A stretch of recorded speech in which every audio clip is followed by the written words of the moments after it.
Hello and welcome back to my YouTube channel. आज हम radiotherapy के कुछ इंपॉर्टेंट पॉइंट्स पढ़ेंगे जो आपको जेके एसएसबी के एग्जाम में हेल्प करेंगे। ठीक है, तो चलिए गाइस, विदाउट वेस्टिंग टाइम हम अपना टॉपिक स्टार्ट करेंगे। तो आज हम पढ़ेंगे रेडियोथेरेपी। अगर हम रेडियोथेरेपी की बात करेंगे, what is radiotherapy? Radiotherapy is the branch of medicine in which treatment is done by ionizing radiations which produce specific and predictable biological changes।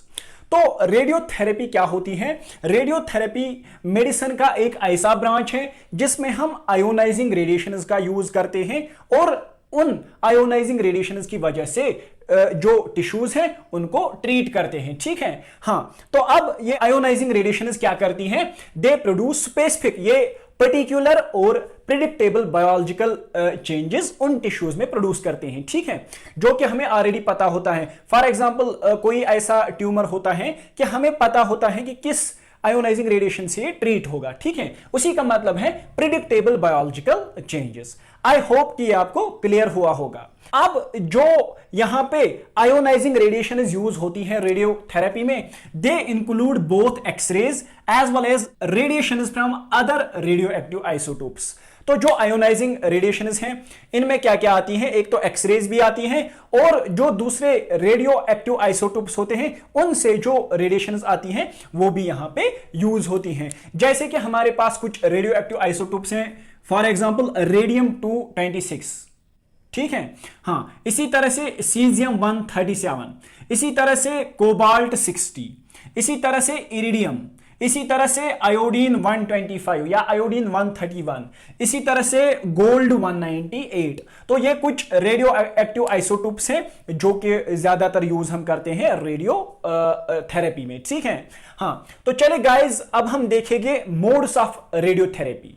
जो रेडियोथेरेपी होती है इसके डिफरेंट मोड्स होते हैं, लेकिन यहां पे हम दो इंपॉर्टेंट मोड्स पढ़ेंगे जो कि एग्जाम में पूछे जा सकते हैं। ठीक है, हाँ, the first mode of radiotherapy is external beam radiotherapy which you also call as teletherapy. क्या बोलते हैं इसको? टेलेथेरेपी, या इसका दूसरा नाम है एक्सटर्नल बीम रेडियोथेरेपी। ठीक है, हाँ, जो एक्सटर्नल बीम रेडियोथेरेपी है या टेलीथेरेपी है, it is the most commonly used radiotherapy. Most commonly used radiotherapy यही है, एक्सटर्नल बीम रेडियोथेरेपी, जिसको आप टेलीथेरेपी भी बोलते हैं। ठीक है, अब जो एक्सटर्नल बीम रेडियोथेरेपी है, यहां पे क्या किया जाता है?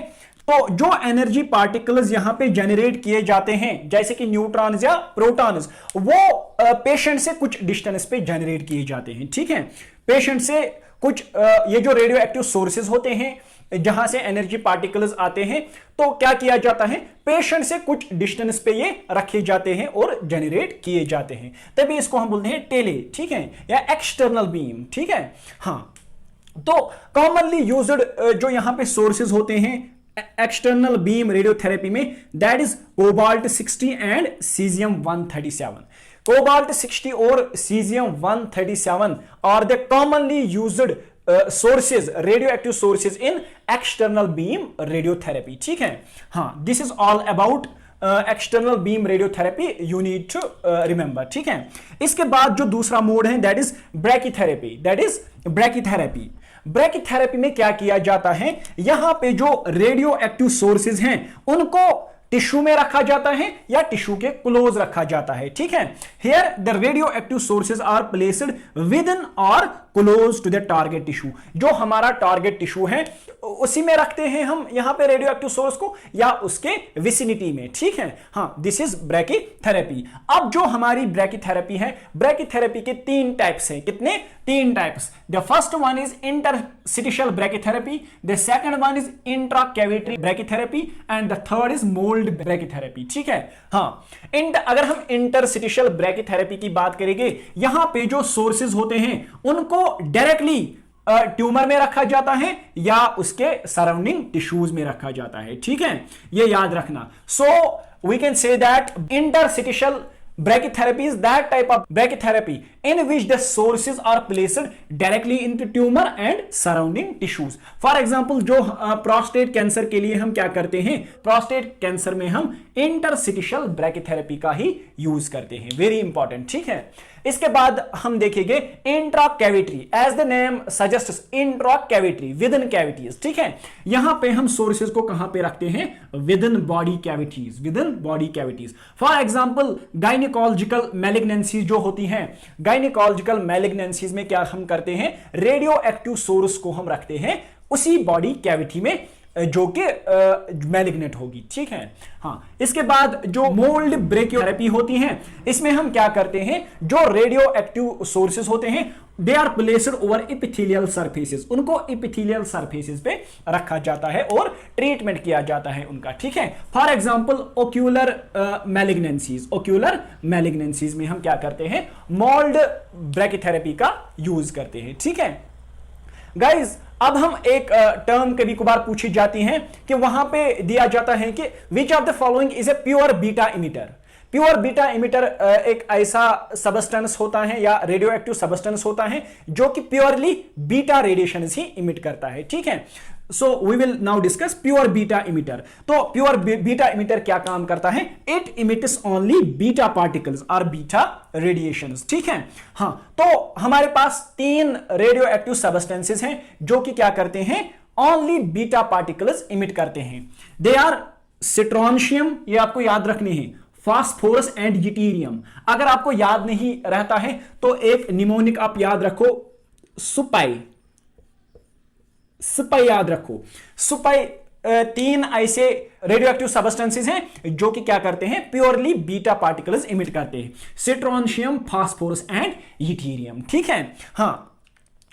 तो अब हमारे पास कुछ सबस्टेंसेस हैं जो कि एक साथ बीटा और गामा रेडिएशंस प्रोड्यूस करते हैं. यह भी कभी कभार क्वेश्चन आता है कि which of the following substance emits both beta as well as gamma radiations. तो हमारे पास कुछ सबस्टेंसेस होते हैं जो कि दोनों बीटा और गामा रेडिएशंस एक साथ इमिट करते हैं. तो वो कौन कौन से हैं, गोल्ड, आयोडीन 131 एंड रेडियम. अगर आपको याद नहीं रहता है ऐसे तो गिर फॉरेस्ट आपने सुना होगा जो कि गुजरात में है, तो आप वही याद रखो, निमोनिक GIR, गिर. ठीक है. गिर, gold, iodine and radium. These are the substances which emit both beta as well as gamma radiations. ठीक है. ये 2 क्वेश्चंस पूछे जा सकते हैं. ठीक है. तो चलिए गाइस, एक और टर्म हम देखते हैं, रेडियो प्रोटेक्टर. हां, कभी कभार क्वेश्चन पूछा जाता है which of the following is a radio protector. ठीक है.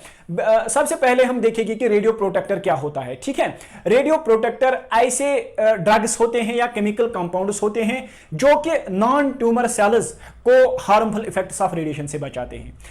सपोज क्या हम क्या कर रहे हैं, हम किसी ट्यूमर को ट्रीट कर रहे हैं, हम उस ट्यूमर को रेडिएशन दे रहे हैं. ठीक है. तो इस जो ट्रीटमेंट एरिया होगा, इस ट्रीटमेंट एरिया के विसिनिटी में नॉन ट्यूमर सेल्स होंगे, नॉर्मल टिश्यूज होंगे. ठीक है. तो हम क्या करते हैं, हम कुछ ड्रग्स का यूज करते हैं, कुछ सबस्टेंसेस का यूज करते हैं जो कि नॉन ट्यूमर सेल्स होती हैं, नॉर्मल सेल्स होती हैं ट्यूमर ट्रीटमेंट एरिया के नजदीक, इनको वो प्रोटेक्ट करते हैं और उन्हीं कंपाउंड्स या ड्रग्स को हम बोलते हैं रेडियो प्रोटेक्टर्स. हमारे पास 2 इंपॉर्टेंट रेडियो प्रोटेक्टर्स हैं जो आपको याद रखने हैं. The first one is amifostine. Amifostine is a radio protector and the second radio protector you have to remember is pentoxifylline. पेंटॉक्सीफाइलिन ये भी रेडियो प्रोटेक्टर है. ठीक है. तो ये 2 आपको याद रखने हैं. तो वहां पे क्वेश्चन आ सकता है कि which of the following is a radio protector. ठीक है. हाँ. तो चलिए गाइज, एक और टर्म हम देखते हैं यहां पे, रेडियो सेंसिटाइजर. रेडियो सेंसिटाइजर. अब पहले हम समझेंगे कि रेडियो सेंसिटाइजर क्या होता है. ऐसे ड्रग्स, ऐसे केमिकल कंपाउंड्स जो कि रेडिएशन के लीथल इफेक्ट्स को एनहांस करी. ठीक है. उन सबस्टेंसेस, उन ड्रग्स को हम बोलते हैं रेडियो सेंसिटाइजर्स. तो रेडियो सेंसिटाइजर्स कौन से ड्रग्स हुए, कौन से केमिकल कंपाउंड्स हुए, ऐसे ड्रग्स ऐसे केमिकल कंपाउंड्स जो कि रेडिएशन के लीथल इफेक्ट्स को एनहांस करे, उनको हम बोलते हैं रेडियो सेंसिटाइजर्स। ठीक है, तो यहां पे मैंने 4 एग्जांपल्स दी हैं रेडियो सेंसिटाइजर्स की, जो आपको याद रखनी है और ये पूछे जा सकते हैं। सबसे पहला जो रेडियो सेंसिटाइजर है, इट इज 5FU, 5-फ्लोरोयूरेसिल। 5-फ्लोरोयूरेसिल इज अ रेडियो सेंसिटाइजर। इसके बाद आप याद रखना इसमें cisplatin, cisplatin is also a radiosensitizer. इसके बाद आप याद रखना मेट्रोनाइडिजोल, मेट्रोनाइडिजोल ये भी आप याद रखना। और चौथा आप याद रखना hydroxyurea, hydroxyurea, hydroxyurea is also a radiosensitizer. ठीक है गाइज, ये था रेडियो सेंसिटाइजर। तो अब हम क्या करेंगे, अब हम कुछ सबस्टेंसेस का, कुछ रेडियो एक्टिव सबस्टेंसेस का हाफ लाइफ देखेंगे कि उनका हाफ लाइफ पीरियड कितना होता है। तो वो आपको जरूरी याद रखना है, उसमें से भी क्वेश्चन पूछा जा सकता है। ठीक है, तो चलिए हम वो देखते हैं।